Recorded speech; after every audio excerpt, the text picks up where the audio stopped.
All right, welcome back to From A to Arbitration. And again, I have the honor of having National Officer Jason Atchley in my studio.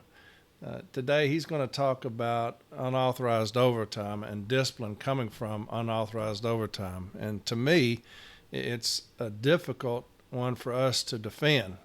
But there are things that we can do to help ourselves defend discipline or defend against discipline as it pertains to unauthorized overtime. So, Mr. Ashley is going to take this over, and he's going to go into detail about how we're going to handle these things when they're presented to us as shop stewards. So, without further ado, I'm going to hand it over to my good friend, Mr. Jason Atchley, and he's going to talk to you about unauthorized overtime. So, Jay, welcome back, my brother, and have fun with it. All right, Corey, I appreciate it. And look, again, disclaimer, I'm not a national officer.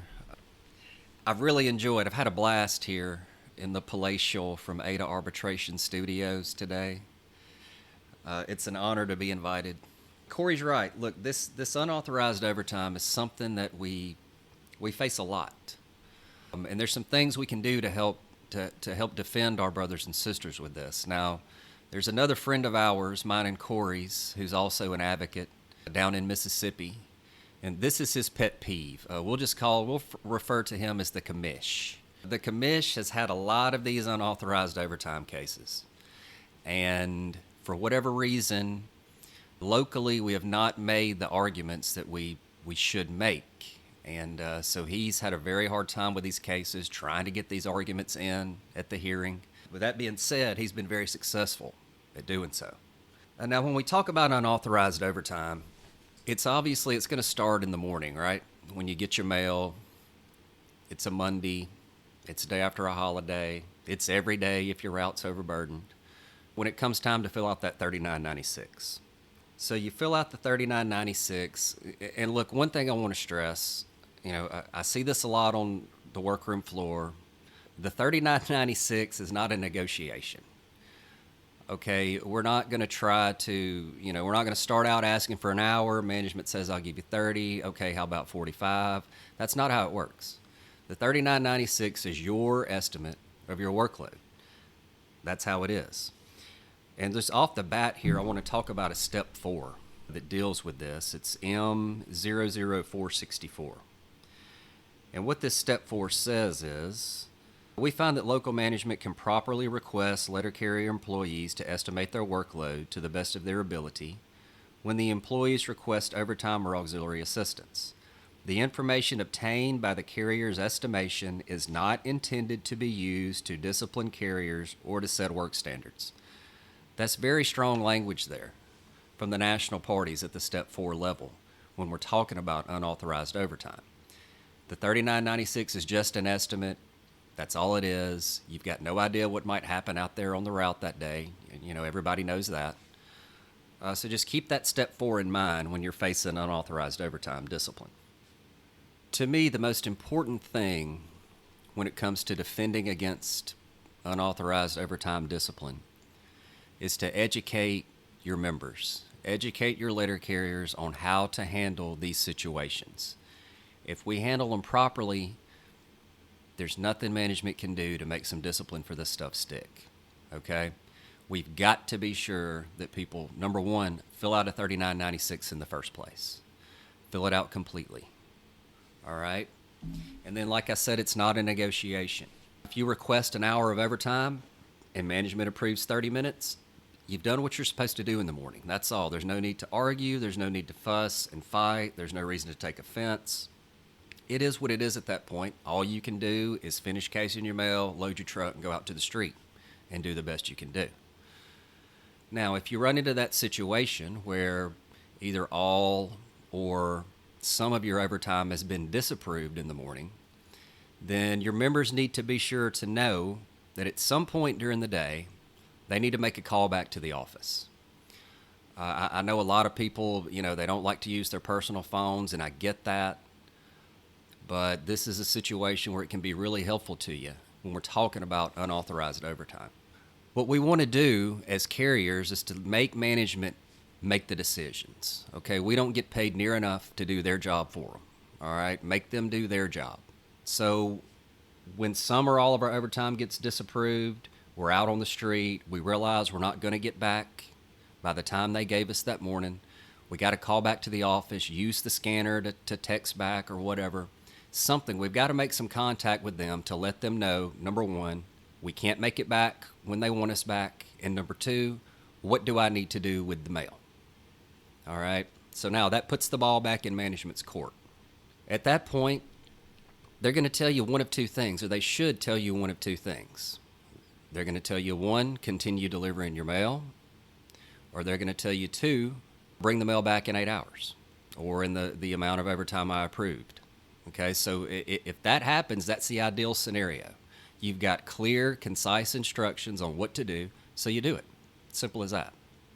Now, where the problem comes in is, of course, management knows we're going to do this, right? They know that we're going to call back and ask for further instructions. So you may have one that thinks they're getting smart or whatever, and they'll just try to give something, an ambiguous answer to you. Like, follow the instructions you were given this morning. Or even better, deliver all the mail and be back in 8 hours. Okay, that's the classic catch-22 instructions, and they're never going to get away with that, okay? So remember, educate our people, fill out your 96. It's not a negotiation. If you can't make it back in the time approved, call back for further instructions. I would say, use your cell phone on the scanner to text. That way it's documentable if it needs to be in the future. Now, there's another step 4, when I'm talking about calling back to the office and what they tell you. This is another very powerful step 4 to use. It's M00326. And it says, a review of the material submitted at the 4th step level indicates that the grievance did inform management of their inability to complete their routes in 8 hours. Further, it was demonstrated that they were ordered by management to complete the routes.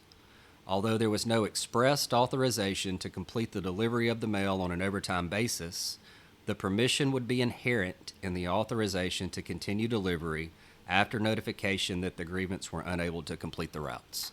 That's open and shut right there. If you call back to the office, they tell you to continue delivering the mail, they have approved your overtime. That's the bottom line there.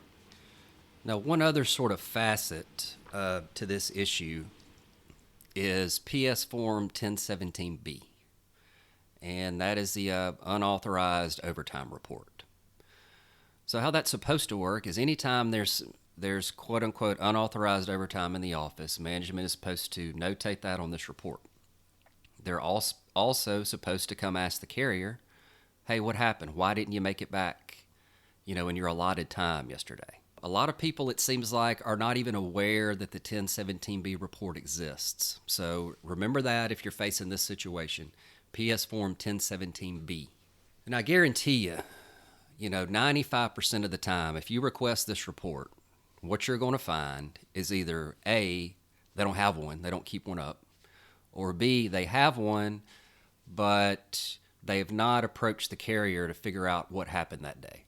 Or they've lied and made something up and put it in that column. One of the two. So a way to address the 1017B, it seems to me, is if management's doing what they're supposed to do and coming around the next day and saying, hey, Jason, what happened? Why did you take 35 more minutes than you were supposed to yesterday?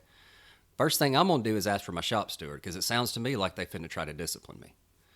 All right, that's what I'm going to do. Now, they're either going to give me a steward or they're not, or they're going to leave me alone. More than likely, they're just going to leave me alone. After I ask for my steward a few times and me and him go back in the back and take 15, 20 minutes to talk about it, they're probably going to stop doing that in the future. But because I've asked for my steward about this situation, we go to the back. I've got a good shop steward. They're going to be taking notes about that. So now that's documented. Now them asking me about my overtime on January the 5th is now documented, and the reasons that I gave are documented. Y'all know as well as I do, anything can happen out on the street. Y'all know as well as I do that management bases the overtime they're going to authorize on projections. DOIS, PET, whatever the flavor of the month is with the Postal Service and time projections. While we're talking about that, this is sort of another facet to this issue. And this has been addressed at least 3 times at the national level. Management's tried over and over and over again to come up with a magical computer program that tells you how long it's going to take to deliver your mail. So it started with M01444, and the computer programs at issue in this case are called the Piece Count Recording System, Projected Office Street Time, and DOIS. Right? So the national parties say that daily piece counts recorded in accordance with the above referenced systems will not constitute the sole basis of discipline. Right? So there's one. Here's another one. I'm sure everybody's familiar with these next two. M01664. This one is strictly about DOIS, and it says the Delivery Operations Information System is a management tool for estimating a carrier's daily workload. And then it goes on to say, as such, projections cannot be used as the sole basis for corrective action. And then again, you had a district try to get cute, and we ended up with another step 4, M01769. And this step 4 says, the office efficiency tool used in the greater Indiana district. And then the national parties sort of added this phrase that to me is sort of a catch-all for anything that would include PET. The efficiency tool used in the greater Indiana district or any similar time projection system tool will not be used as the sole determinant for establishing office or street time projections. So there's several different angles to attack this from. You've got the 1017B angle. Did management do what they were supposed to do with the 1017B report? Did the carrier give reasonable explanation for why they went over whatever they were allotted that day?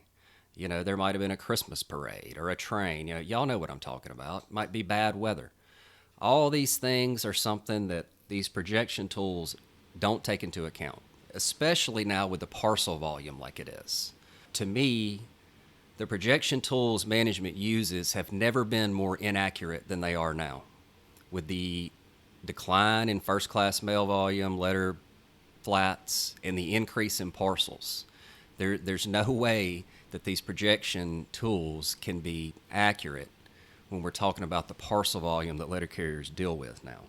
So again, like I said earlier, really defending against this sort of discipline starts with educating the letter carriers you work with, how they need to handle overtime requests, and if their overtime request is disapproved. Remember, you got to put in the 96 to begin with. If you're not going to make it, you got to call back somehow to get some further instructions. Now, I've got a site I want to talk a little bit about. This is from arbitrator Louise Wolitz. Now, sort of the background to this case is that I believe this was a day after a holiday. So the letter carrier in this case put in a 3996 for, I don't know, a couple hours. Management disapproved all but 32 minutes. Now, when management tells me that they're going to approve me 32 minutes of overtime, I know right off the bat they got it straight from the workload status report, straight from the projections, right? So that's your first clue there. Later on that morning, even though they initially approved 32 minutes, the station manager told the guy to be back in 8 hours. So the letter carrier goes out on the route. He's delivering his mail. He knows he's not going to make it back. He calls back to the office, I think a total of 3 times. Nobody answers the first 2, which I'm sure y'all were used to. Finally, he gets a hold of the PM supervisor who wasn't there that morning. And he says, hey, look, I put in for time this morning. It got disapproved. I'm not going to make it. What do you want me to do with the mail? And here's what the afternoon supervisor says. The afternoon supervisor says, follow the instructions you were given this morning, be a professional carrier, la-da-da-da-da, all that BS. Okay, so now this carrier is really put in a tough spot because he was given 2 different instructions that morning, right? He was approved 32 minutes of overtime to begin with. Then later they told him to come back in 8 hours. So he did the sensible thing, it seems to me, and he followed the most recent instruction he got, which is be back in 8 hours. So that's what he did. He came back in 8 hours with the mail, and then he gets to work the next morning, and for some insane reason, management puts him on a 16-7 first, and then they give him a removal. Now, you guys know just from the background of that that's never going to fly, right? So to sum up what arbitrator Wolitz decided in this case, She says, we must conclude that management failed to give Mr. Alexander clear instructions as to what to do when he could not complete his assigned delivery within 8 hours. Since he thought those were his instructions, he brought the mail back. He did the best to follow his instructions as he understood them. If he had misunderstood them, Miss Berkeley, who was the PM supervisor, had the opportunity to correct that misunderstanding. She did not do so.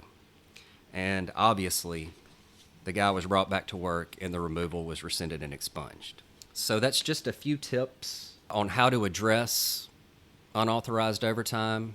Again, just to review real quickly, you got to educate your people, fill out your 96, call back to the office, put it on management, make them make the decision, then you follow that most recent instruction you got, and you should be fine.